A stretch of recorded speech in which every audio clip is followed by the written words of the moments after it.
Hello guys! Ayan guys, ang latest update namin dito sa aming bahay. Yan guys, si Bibi ay tulog. Huwag kayong magtaka guys kung bakit madilim dito sa amin ngayon. Madilim sa amin ngayon guys dahil wala na kaming kuryente guys. Ayan guys, wala na kaming kuryente ngayon. Dahil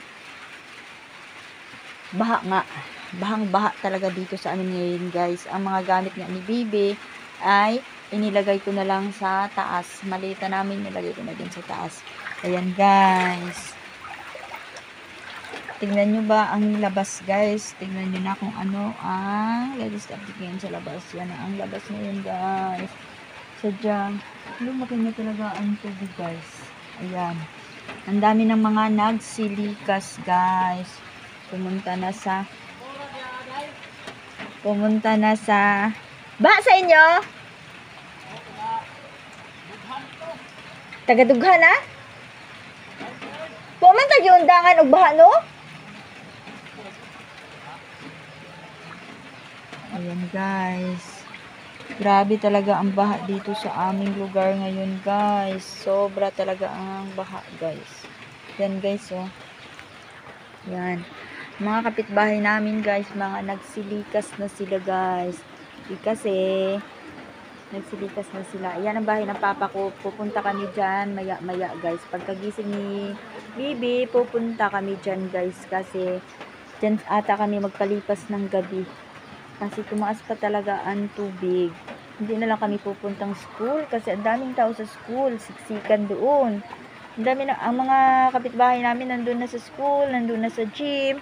Ayan guys, pero sana naman hindi na talaga tataas para hindi kami makapunta pa dun sa school. Dahil ang hirap guys pag nandun kami sa school. Kasi guys, alam mo na, si Bibi ayaw nang masikip, ayaw nang madami.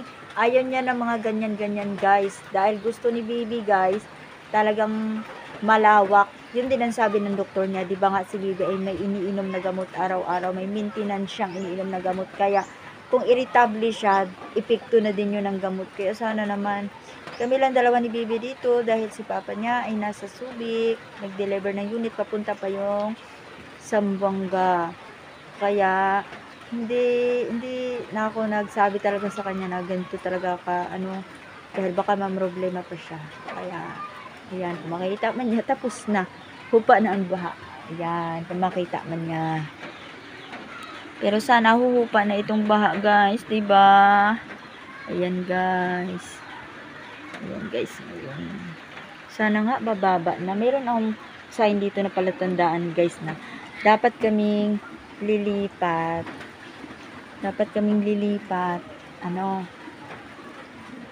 Asa mo na eskwelahan? Elementary o high school? Wala pa kakabalo? Gidala niya si Juday, no? Ayan. Ayan, guys. Ang lipatan kasi dito, ang bahay kasi namin ay malapit siya sa simbahan, malapit siya sa school ng elementary at school ng high school. Kaya, nagsilikas na ang mga tao dito, guys. Kasi, pag doon ka kasi, hindi ka na magluluto. Kasi libre na doon. Kaso, okay sana kung walang bata. Pero si Bibi kasi, irritable yan. Pagdating dun, inis na inis yan. Magwawala-walaan yan. Tapos wala pa ang papa niya. Ako sa akin talaga lahat. Ayan guys. Ayan, ang daming tao kay na papa guys. Mga hindi pumupuntang school, dyan sila nagtigil kina papa. Dahil madami din naman kwarto ang bahay ni papa.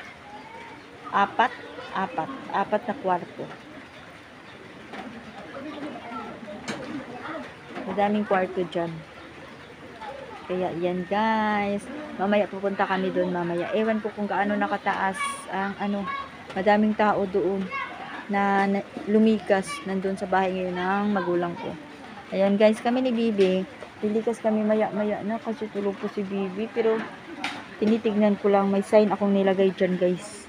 Kung tataas talaga siya o hindi. Ayan guys. Thank you guys sa panonood. Thank you for watching guys. Bye-bye.